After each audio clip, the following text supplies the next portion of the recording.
Les femmes protestantes, 500 ans de protestantisme, c'est aussi l'histoire des femmes protestantes. Quelle a été leur place, quel a été leur rôle dans l'Église, mais aussi plus largement dans les sociétés. Alors c'est difficile de partir à la recherche de l'histoire de ces femmes, parce que souvent l'histoire a été écrite par des hommes, au sujet des hommes. Et pourtant nous avons cette mosaïque de portraits de femmes protestantes, anonymes, inconnues, mais qui ont joué un grand rôle dans la propagation de ces idées de la Réforme. Et je vous propose donc de partir à la découverte de ces femmes protestantes. Quel a été le rôle de ces femmes pendant la Réforme? Eh bien, pour avoir une idée, on peut notamment écouter ce que les critiques de la Réforme protestante ont dit. Et ainsi, en 1705, on a quelqu'un qui les accuse en disant « Les femmes sont les trompettes de votre évangile ». Ce qui veut dire que c'était les femmes aussi qui diffusaient, qui prêchaient, qui propageaient ces idées de la Réforme. Et c'est notamment grâce à elles que, depuis l'Allemagne, ça a gagné l'Europe et ensuite le monde entier, et qu'on a aujourd'hui des protestantes dans le monde entier. Il est incontestable que la Réforme a aidé à promouvoir la condition féminine. Le bouleversement ecclésial introduit par la Réforme a eu aussi en fait des conséquences sociétales. Et donc c'est la Réforme qui a notamment permis une plus grande place de la femme, notamment dans l'Église, mais aussi dans les sociétés. Alors c'est vrai que les réformateurs eux-mêmes, au XVIe siècle, ils n'étaient pas forcément des féministes, et il y a même quelques remarques très sexistes de leur part, ils étaient les fruits de leur époque. Mais on pourrait dire que l'arbre est dans la graine. Dans l'enseignement qu'ils ont donné, notamment par un retour à l'écriture, ils ont permis cette place plus grande donnée aux femmes. Aujourd'hui, dans le protestantisme, la femme a toute sa place. La femme peut être pasteur, prêcher, enseigner, elle peut être à la tête d'une faculté de théologie, et donc nous avons vraiment une femme à l'égal de l'homme dans la plupart des mouvements du protestantisme. Et dans les sociétés qui sont à majorité protestante, on voit aussi toute l'influence et toute la place qu'elles ont pu prendre à cause de cet héritage de la Réforme. Quelles ont été les avancées pour les femmes, pour la condition féminine suite à la Réforme? On peut en identifier 4 principales. D'abord, une réhabilitation du mariage comme état normal. Avant la Réforme, il y avait une insistance, une valorisation du célibat comme considéré comme un état spirituellement supérieur. Et puis avec la Réforme, on a réintroduit l'idée que le mariage était biblique, bon, voulu de Dieu, et aussi l'accentuation que le mariage n'était pas seulement pour la procréation, mais aussi pour l'intimité conjugale, la rencontre entre les conjoints, et donc ça a vraiment changé la face du mariage. Concrètement, le fait que les clercs étant passés au protestantisme se soient mariés, comme Luther par exemple, a aussi beaucoup contribué à ce changement d'image. Le deuxième apport, c'est la reconnaissance des mêmes droits pour les hommes comme pour les femmes en ce qui concerne le divorce. Et ça a vraiment aussi changé la condition féminine. Le troisième apport, c'est la création d'écoles pour filles. C'est un des apports majeurs de la Réforme, l'éducation. L'éducation des filles, leur apprendre à lire. Et à travers cette éducation, cette création des écoles, ça a commencé à la Réforme et ça s'est beaucoup accentué dans les siècles qui ont suivi, eh bien c'est un véritable esprit critique qu'on a donné à ces jeunes filles, qui s'est souvent transformé ensuite en esprit d'entreprendre. Et on va dire que cette éducation des femmes, qui a souvent été un combat, a permis ensuite qu'elles prennent davantage leur place dans l'Église et dans la société. Donc les églises de la Réforme ont particulièrement contribué à cet effort d'éducation. Le quatrième apport majeur pour la Réforme, c'est l'accès au pastorat, c'est-à-dire que les femmes puissent elles aussi devenir pasteurs. Ce n'était pas tellement à l'époque des réformateurs, même si leur épouse était très présente à leur côté et aussi dans la propagation des idées de la Réforme, mais c'était plutôt dans la suite que les femmes ont pu prendre cette place aussi du pastorat. C'est un des aspects peut-être les plus visibles quand on compare les différentes religions, quand on va à une rencontre interreligieuse, c'est que du côté des protestants, il y a des femmes pasteurs et des femmes en position d'autorité. Alors c'est avec le temps que cette situation s'est officialisée. On peut dire, par exemple, pour parler de la situation française, eh bien, la première femme pasteur, Madeleine Blocher-Sayens, est une protestante baptiste et elle était elle-même fille, petite fille, épouse de pasteur, ce qui a sans doute aussi facilité, on va dire, son accession au ministère. Son père est assez connu puisque c'est lui qui avait écrit la Cévenole, qui est un petit peu la Marseillaise des protestants, qui est chantée à chaque belle occasion.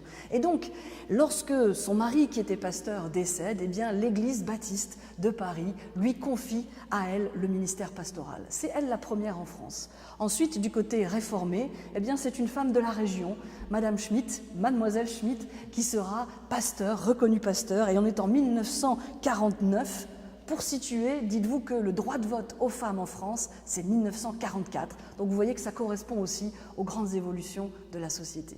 On voit donc une certaine continuité entre ces premières femmes qui prêchaient lors des assemblées clandestines ou bien qui prophétisaient comme Isabeau Vincent dans la Drôme, et puis aujourd'hui ces femmes pasteurs qui prêchent, qui sont professeurs de théologie, doyennes de faculté, et donc on voit cette continuité, on va dire, dans cette place particulière, privilégiée accordée aux femmes dans le protestantisme. Souvent, les femmes protestantes sont des militantes et c'est vrai que particulièrement au XXe siècle, on va trouver des femmes protestantes militantes pour les droits des femmes dans la société. On les avait rencontrées déjà à l'époque de la demande du droit de vote et on va aussi les retrouver notamment au planning familial ou pour militer pour mieux faire connaître la contraception. Et donc, ça n'est pas étonnant que c'est par exemple dans des pays à majorité protestante, luthérienne, scandinave, que le droit de vote va être le premier accordé aux femmes. Qui sont les grandes héroïnes parmi les femmes protestantes? Alors nous n'avons pas de saints ou de saintes parmi les protestants, mais on a des grands personnages, des grandes figures féminines qui vraiment inspirent encore aujourd'hui les protestantes. Alors au XVIe siècle, ce sont plutôt des pionnières. Dès les débuts de la Réforme, des femmes de toutes conditions embrassent ces idées nouvelles, depuis les couvents ou les cours royales. Alors au XVIe siècle, on connaît surtout les femmes des réformateurs, comme Madame Luther, Catherine de Bord, Madame Calvin, Idelette de Bure ou Madame Zwingli. Et c'est vrai qu'elles furent de solides soutiens à leur mari et à la propagation des idées de la Réforme. Mais il y a aussi des femmes peut-être moins connues et qui ont pourtant joué un rôle clé, notamment par exemple à Strasbourg, quand Katharina Zellschutz a permis, on va dire, a été la cheville ouvrière, la clé de voûte de la Réforme à Strasbourg. Ou bien Marie d'Antière, une des rares femmes à être sur le mur des réformateurs à Genève. Sur ce mur qui célèbre les grandes figures de la Réforme, on ne trouve que des hommes.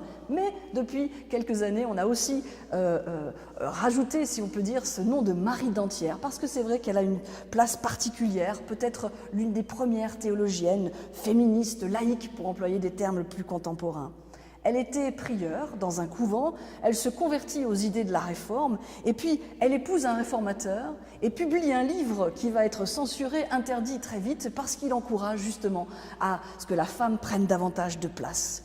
Alors, bannie en quelque sorte, eh bien, elle va se consacrer à l'éducation des filles en ouvrant avec son mari une école pour encourager l'éducation des filles, et elle leur apprendra même le grec et l'hébreu. Au XVIIIe siècle, c'est le temps des persécutions, et c'est la période du courage silencieux de ces femmes qui vont notamment continuer à transmettre la foi par la lecture de la Bible. Alors que c'était interdit, eh bien elles vont continuer ce culte de famille, elles vont continuer à transmettre la foi, alors que donc c'est une période de persécution, une période sombre.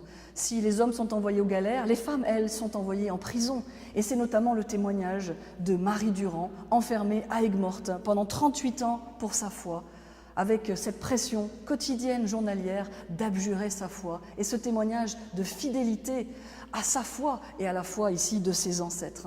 Et c'est avec beaucoup d'émotion qu'on regarde ce mot de résister qu'elle a pu graver ici, qu'elle a pu graver et encourager avec elle des générations ensuite de protestantes à garder le dépôt de la foi, à être des témoins d'espérance. Au XIXe siècle, après les Lumières et la persécution, les femmes continuent à transmettre l'espérance malgré tout, alors que peu de professions leur sont ouvertes.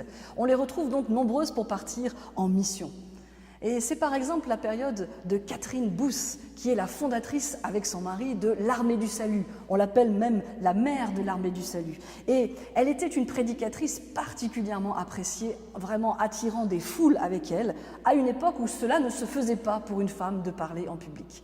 Et c'est vrai que l'Armée du Salut va particulièrement encourager les femmes à prendre leur poste. Et moi, c'est avec émotion que je pense notamment à ma grand-tante qui était colonel et qui dirigeait l'Armée du Salut en Italie, à une époque, il y a plus de 60 ans, où les femmes étaient encore dans la quête, on va dire, n'avaient pas encore cette reconnaissance publique. Et donc, les protestants vont permettre à ces femmes-là, notamment à l'Armée du Salut ou dans d'autres branches du protestantisme, de pouvoir exprimer leurs dons. Le 19e siècle, c'est aussi l'époque de Florence Nightingale, anglaise, fondatrice des infirmières militaires. Elle va professionnaliser cette profession, on va dire, d'infirmière et l'aider à se développer jusqu'à son statut moderne. On disait qu'à son époque, c'était la femme la plus célèbre d'Angleterre, juste après la reine Victoria. Et puis au XXe siècle, dans ce siècle agité par 2 guerres mondiales, on trouve de nombreuses femmes engagées. Alors, celles qui sont engagées au loin, comme les missionnaires, Gladys Hayward par exemple, qu'on connaît par l'Auberge du Bonheur, qui part en Chine pour annoncer la bonne nouvelle, mais aussi des femmes qui, ici même, dans notre pays, vont vouloir changer les choses. Je pense à Suzanne de Dietrich, qui fonda la CIMAD pendant la Seconde Guerre mondiale et qui, encore aujourd'hui, est une œuvre qui s'occupe des réfugiés, au nom d'une certaine compréhension de l'Évangile. Je pense ici localement à Fanfone Guilherme, qui a été la première manadière dans un milieu particulièrement peu féminin et qui a eu l'audace d'ouvrir sa manade et d'être du coup reconnue par l'ensemble de la nation gardienne. La plus célèbre des chansons protestantes après le « À toi la gloire », c'est la Cévenole, la Marseillaise des protestants. Et il y a ce couplet qui est particulièrement intéressant par rapport aux femmes protestantes. « Esprit qui les fit vivre, anime leurs enfants pour qu'ils sachent les suivre ». C'est en fait le refrain.